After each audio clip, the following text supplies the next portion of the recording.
Hey everybody, welcome to Heidi's Garage. Today I'm going to show you how to bedline pieces of a car.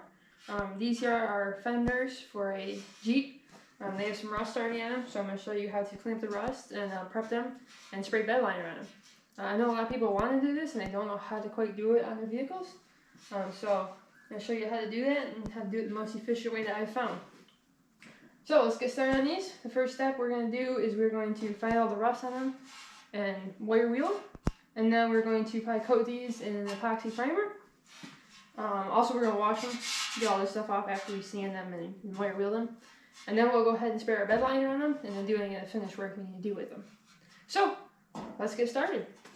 Alright, so our first step is to remove any peeling paint and rust like this that we have right here. So we're going to do that by using a wire wheel, and we're going to go on all these edges here, just like this here. And remove all of this loose paint that we have on all of these and then the other places that we have it in here. Same thing with over on these ones, places like this where it has some rust coming from it. The only thing we can't coat very thickly is this bottom piece because that has to mount to the vehicle. So we have to be coat thickness aware. But all of this area in here, these pieces are just tacked on, so they have a tendency to rust in between the two. So we're going to break out the wire wheel.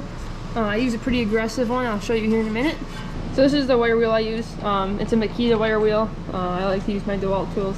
This one's pretty aggressive. Does really fast work on rust like this. Sometimes it's too aggressive for aluminum, but works really good on steel. So we're going to use this one on this, get all this loose paint and rust off, and get coating.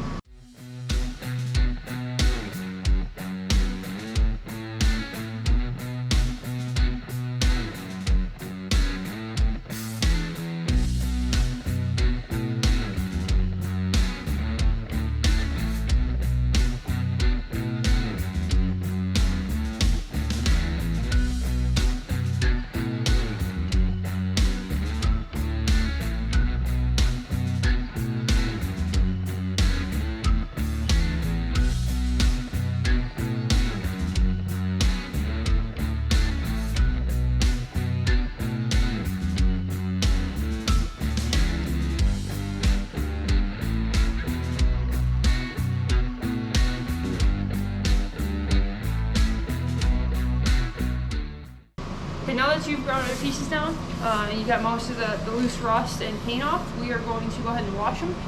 I use prep all, so I just use like blue paper towels and prep all and just wipe everything down. It removes like grease and wax and stuff like that, salt residues that are on it. And after we do that, we're going to apply some POR. So, let's get washing.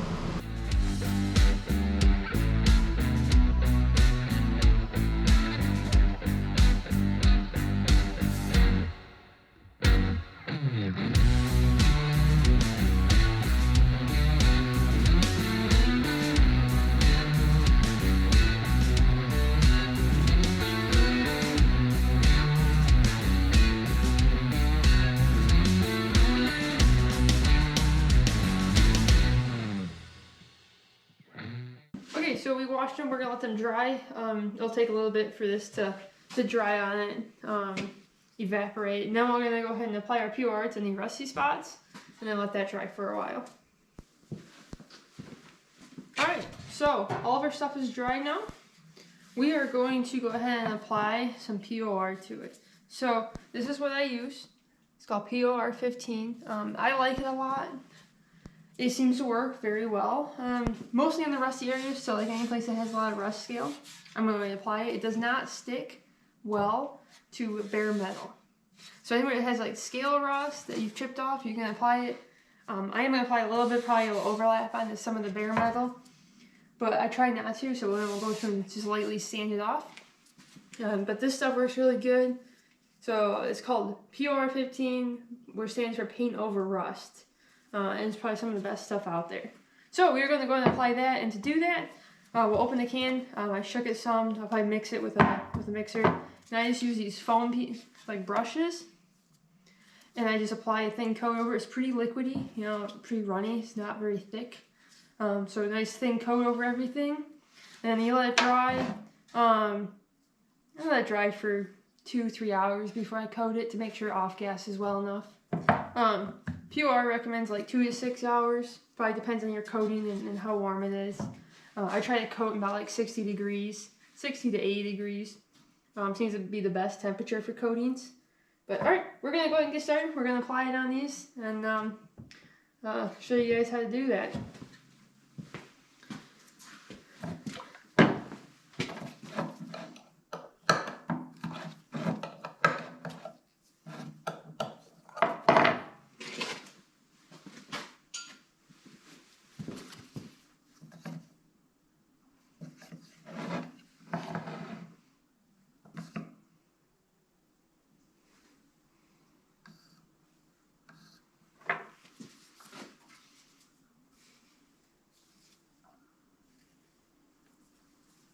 Alright, so what I'm going to do is I'm just going to dip some on my brush like this, just a small amount.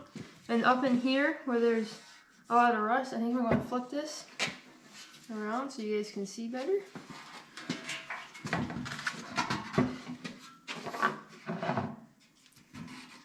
So we're mostly going to be coating like along this edge on this piece and up in here. That's where the most rust is. So we're going to just take it and you're just going to brush on a thin coat. And then we'll come back through and sand off where it did not adhere to the bare metal.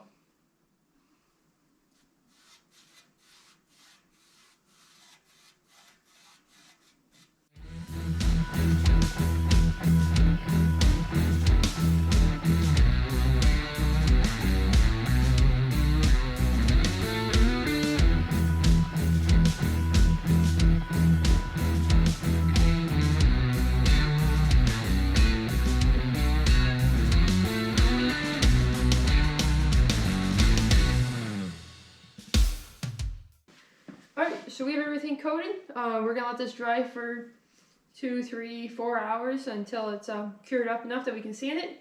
And then we're going to go ahead and top coat it. I think we're going to go ahead and throw a primer on it too. I use epoxy primer, so I'll show you guys how to mix that and then how to spray the bed liner. Alright, so now that we have all of our POR on the rusty spots of these fenders and it's dry, we're going to go ahead and just give them a quick scuff down with some sandpaper in our hand. Get rid of any high spots and low spots. It'll also remove any of the stuff that didn't stick well to it. So we're going to go ahead and just lightly sand everything. We'll wipe it down again with some prep all, and then we'll go ahead and start spraying.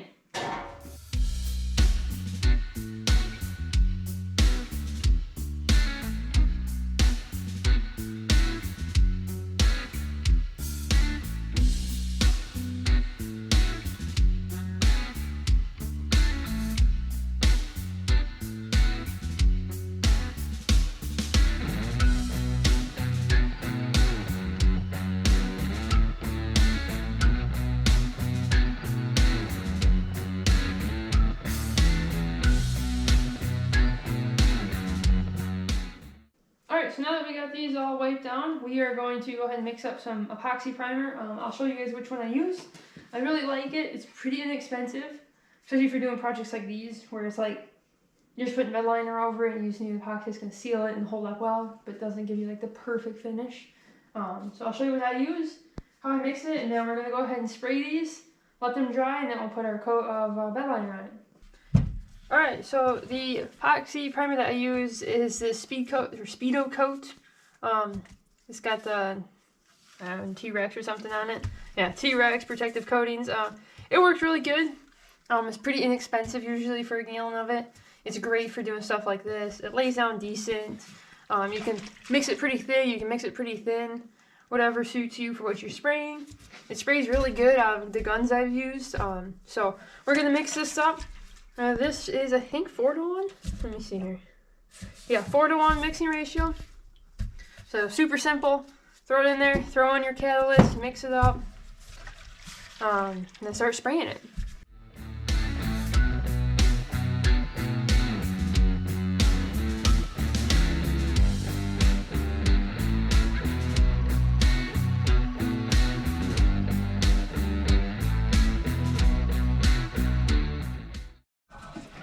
So I will also cut this down because it's so thick with like 10 to 15% of this nano skin universal reducer. This stuff's awesome. It never reacts to anything I mix it with. So we'll just pour this in mix it in. Looking for a good consistency that I can spray through my gun. I have a 2/0 tip on my priming gun, so I can spray fairly thick stuff, but if it's too thick, it'll just glob out and just become a huge mess. So we're just gonna mix this up. Then I like to let it sit for like 5 minutes or so, maybe not even 2 minutes, probably before I spray it. Starts to let it set up some.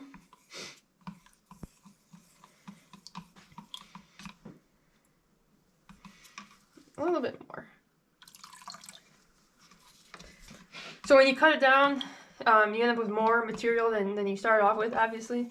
So you'll go from like, I don't know, like 10 ounces, and now you have like 14 ounces. So that's pretty good. It's kind of like you do the drip test, you know, you look at it and see, okay, can I spray that? Can I not spray that? That looks like a very sprayable mixture right there. So we're going to go ahead and load it in our gun. So I spray primarily with the Diviblis 30-line series guns. They're pretty affordable. They spray nice. Don't really have any complaints about it. I mean, they don't lay down as nice as like some of the really expensive ones, but they are pretty good. I have a water separator here. Usually I have a regulator on it. This one I don't. I haven't used this gun in a while. But we're going to shoot this. We're just going to start laying it down. I'm going to put my face mask on here because I don't want to smell paint fumes.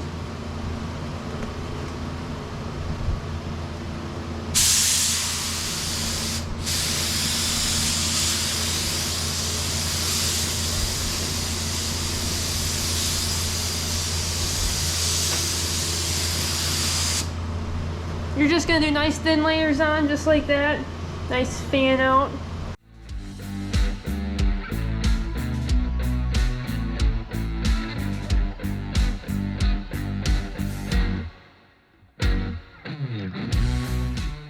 Okay, so we're going to let this dry for maybe 10-15 minutes.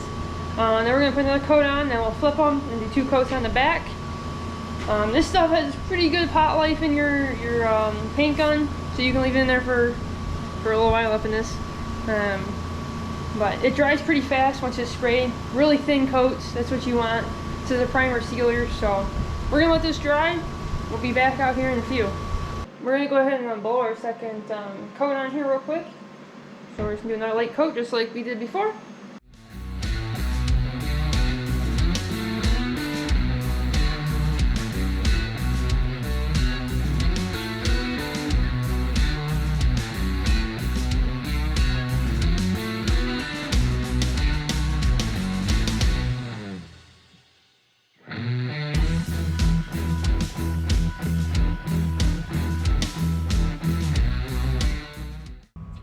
Alright, so our stuff is dry. We are going to start bed lining. I use the Raptor bed liner right here. This stuff works really good. It sprays nice, it coats nice, it goes a long ways. I've been really happy with it. It sticks well. I painted our crane with it, and it's been through the winter, people getting on and off it constantly, and has hardly shown any signs of wear. And that's a very industrial application there. So we're gonna go ahead and mix it. These kits, you buy these in like 2, 4, 6, and 8, I think, quart kits. So it's pretty simple. You just add your hardener to it, you mix it. You mix it by shaking it. And all the kits come with a gun. So you can go out and buy like a nicer gun. But these ones work fine because the bed liner is really, really hard on things. And, you know, I've gone through quite a few guns, and they're cheap. The ones that come with the kits, you just spray 2-3 times with them, throw them away. Instead of going and investing in a good gun and then have it harden in it, because this stuff hardens very, very fast. But we're going to go ahead and mix it and start spraying. So I think we're going to use about 2 quarts on this project. This is the hardener it comes with. It's just like that. So to do this, you open up your bottle. You'll fill the hardener up to this line that they have here. They have really good instructions too, but you'll fill the hardener up to that line. Okay, so we're full of the line. Cap your hardener. Cap your bed liner. And then shake it. And that's all you have to do to mix it, is just shake it up. So it's pretty ingenious design that they have here. Instead of trying to mix bed liner, if you've ever tried to mix bed liner, is a pain in the butt. So you just mix it, shake it forever. I think they say to shake it for 2 minutes, at least 2 minutes.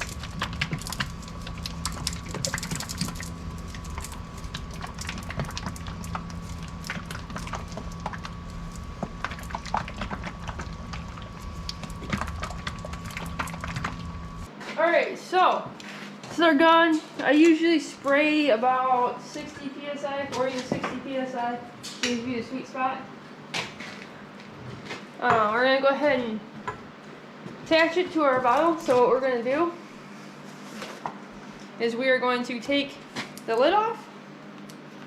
I'm going to set that off to the side. And all we do is send our pickup tube in and screw it on. Super simple. It does have a big hole up here. Breather hole, so don't tip it upside down. They don't like to spray upside down very well. But what we're going to do is we're going to spray. I have a pizza box down here. That's how I test my spray pattern out and my PSI to see how it's looking for the day. Because every single time you mix, it's a little bit different. But let's get going.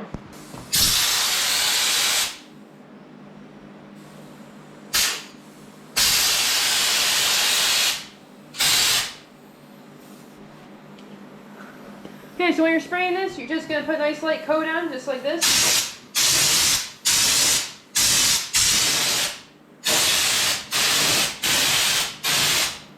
Stay about 12 to 16 inches away.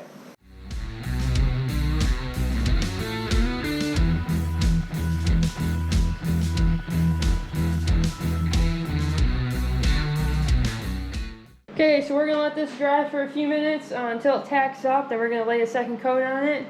Then we're going to let that fully dry, flip it over, and then do the insides.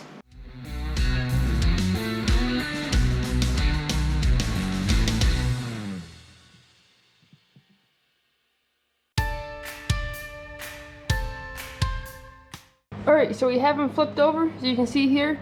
So when I coat these, I'm actually going to spray my first line right in here. I want to make sure that I get this inner seam a lot thicker than everything else, and same thing with right up on here, on this outer edge here. So if you're spraying something like this, I'd recommend doing it that way. You don't have to, but that's how I do it. It gives a really nice finish. Gets those inner seams nicely coated so they don't have any problems with rusting. We're going to get mixed up. We're going to start shooting. So then we'll pretty much be done.